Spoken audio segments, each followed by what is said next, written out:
Redenção, livro 5, capítulo 2. O dia primaveril amanheceu belíssimo.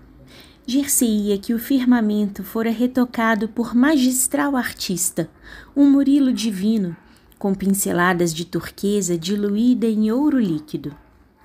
O arrebol, contemplado pelos campônios de Arras, tinha algo de fantástico, de apoteose celeste.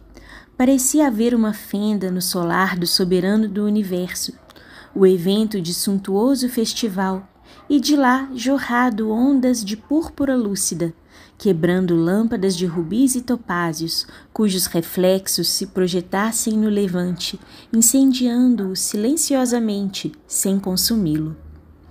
Em casa de Dusmenil, porém, a tristeza dos semblantes contrastava com o radiante esplendor da natureza. Reinava desolação em vez de júbilo, porque o fidalgo estava enfermo desde a véspera. Núbio, o dedicado pupilo, alarmado, não o abandonava, mal contendo as lágrimas que lhe brotavam da alma compungida. Gastão, reclinado em amplas almofadas, confundia o alabastro da face com a cor do linho que a circundava. Na tarde antecedente, como de hábito, o castelão tinha ido orar junto ao túmulo de Heloísa e René. Nunca lhe parecera tão expressivo o rosto marmóreo do adorado filhinho. Pareceu-lhe animado, translúcido, a revelar doçura infinita, iluminado por um revérbero interior. Orou longamente, fitando-o embevecido. Súbito ouviu o ruflar de asas que lhe adejassem junto à fronte, qual se houvesse por ali um beija-flor invisível. De repente ocorreram-lhe estas palavras: Teus olhos materiais o contemplam pela última vez. Sentiu-se um tanto aturdido, mas murmurou com humildade, como se o fizera a alguma entidade presente em sonho indelével: Pai, cumpram-se os vossos sacrossantos desígnios, o servo se encontra à vossa mercê. Quis depois retirar-se, mas não pôde, tinha as pernas amortecidas e uma súbita algidez a invadir-lhe todo o corpo. Núbio, que o vira sair em direção à necrópole, fora-lhe no encalço, cantando em surdina, como costumava fazer, para diverti-lo da sua presença. Entoava uma canção de indefinível suavidade e melancolia. Dusmenil nunca se emocionara tanto ouvindo-o e recordando os entes queridos pelos quais orava com os olhos marejados de lágrimas. Onde me esperam? Considerou. Novo e estranho rumor despertou-lhe a atenção. Julgou que pássaros já aninhados e subitamente despertos adejassem ao redor do túmulo, onde havia rosas, mas não podia distingui-los, como se fossem intangíveis ou encantados. Sem poder dominar a algidez que o repletava, rolou por terra qual estátua tombada do pedestal. Assim o encontrou inanimado o adolescente cantor. Uma padiola o conduziu ainda desfalecido para o castelo. Os médicos declaravam gravíssimo o seu estado, pois tratava-se de um colapso cardíaco. Ele mal compreendeu o que se passava consigo, pois apenas teve alguns lampejos de lucidez, quais bruxuleios de lâmpada estalada, prestes a consumir a última gota de óleo. Tudo estava prestado para a partida, que de há muito pressagiava. Ao dealbar de um formoso dia, rodeado de amigos e protegidos, exalou o derradeiro alento em amplo aposento, cujas janelas abertas deixavam entrever, como painel divino, o levante esmaltado de rosas de ouro e rubi, semelhante a um vencedor de jogos florais de outrora na decantada Hélade. Nota, nome primitivo da Grécia, fim da nota, ou na legendária Roma. Por algumas horas esteve em completa inconsciência, aniquilado. Apenas lhe vagava no íntimo a sensação de algo muito grave. Deixou de ver os entes queridos que o fitavam consternados, de sentir na destra os ósculos de núbio. Houve como que o descer de espesso reposteiro dentro de si mesmo, que tudo lhe ocultava e entenebrecia a mente. As pálpebras tornaram-se de bronze, premidas por uma força incoercível. Pressentiu, porém, que por todos os poros se lhe volatilizara a alma.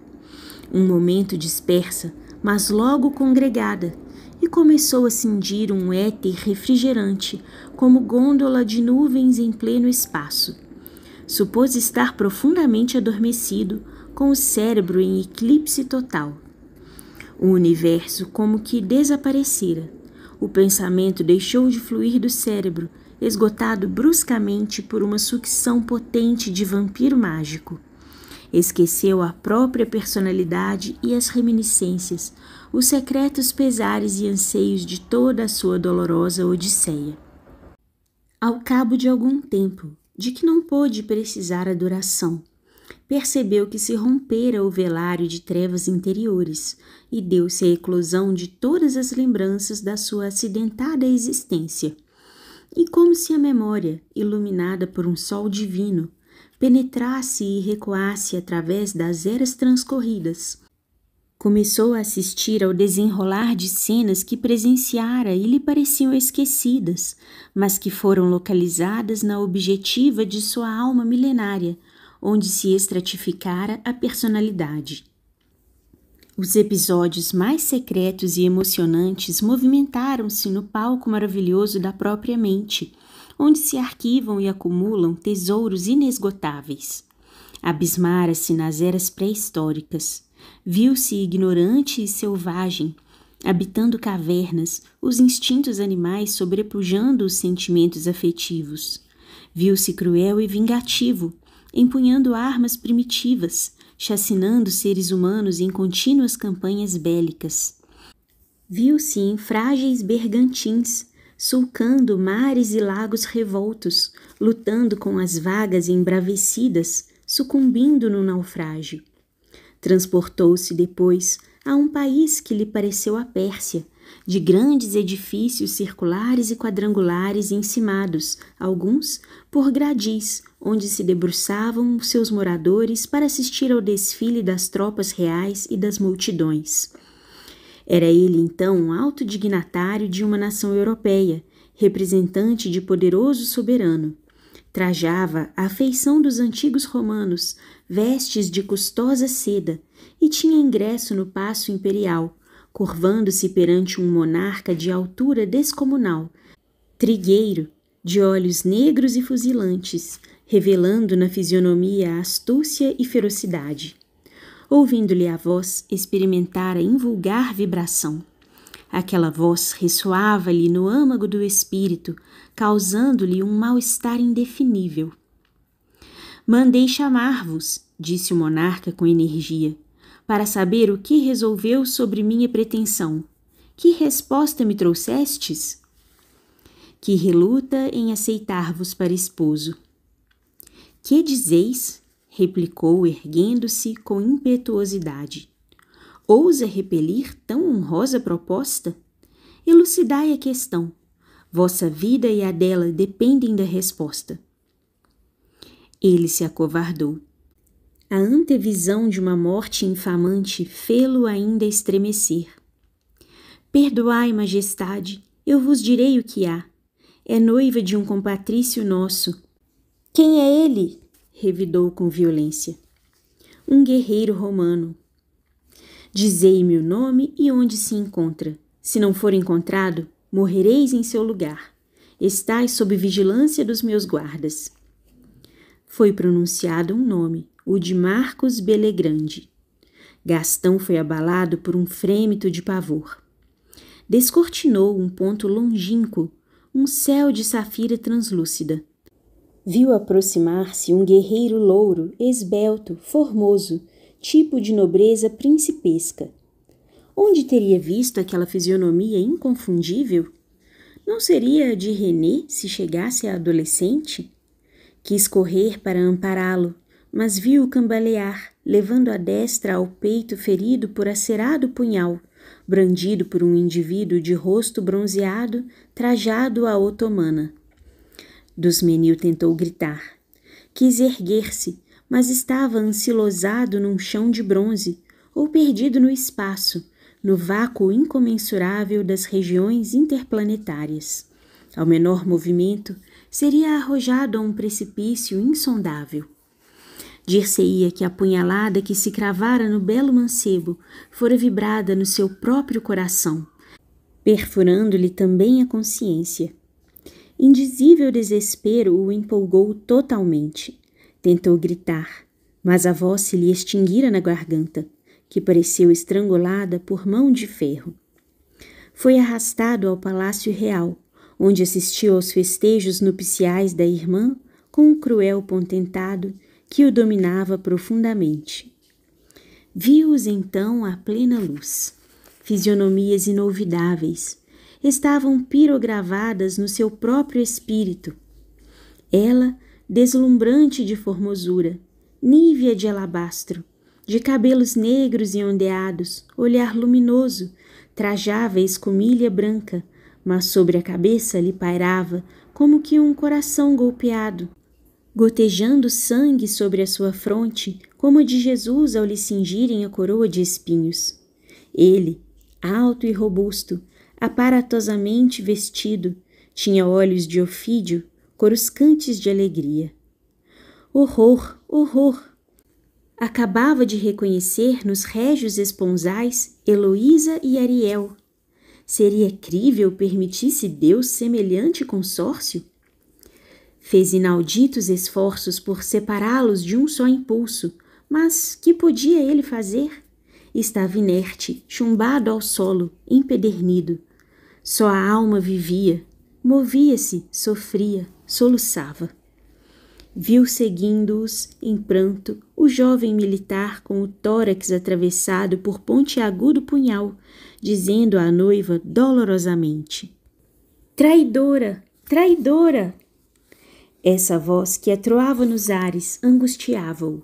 Só ele a ouvia. Quis ajoelhar-se e pedir-lhe perdão, apertá-lo nos braços com ternura, pois suas lindas feições não lhe eram desconhecidas e recordavam-lhe as do seu René bem-amado. Súbito, uma pincelada de trevas lhe passou pela mente. Eclipsaram-se as cenas. Assistiu depois, com a projeção de nova luz, à vitória de uma sedição popular contra o despótico monarca que infortunava aquele país. Fora ele assassinado quando tentava evadir-se e tombara de bruços nas escadas do Palácio Imperial, já alagadas de sangue. Viu-se depois audaz flibusteiro.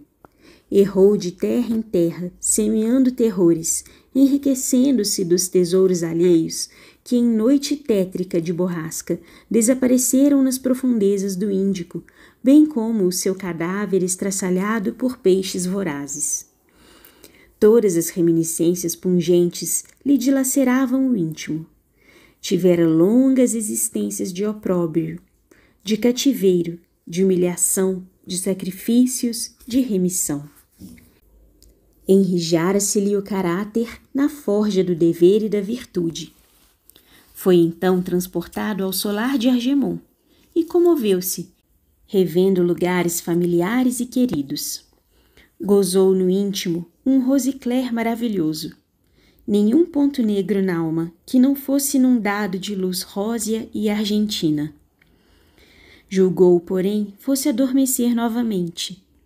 E sentindo uma serenidade indizível, ouviu alguém dirigir-lhe a palavra doce e carinhosamente. Reconheceste, amigo bem-amado, nas tragédias de tuas transcorridas existências, os comparsas do ato que se consumou há pouco em Arras? Sabes agora quem foi a pérfida rainha, o sanguinário déspota e o belo guerreiro?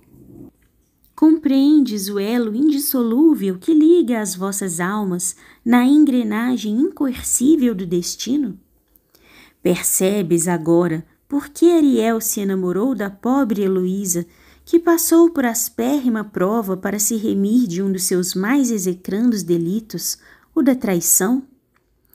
Compreendes a repulsa que René sentia por seu verdugo de outrora e que o foi novamente na última existência terrena?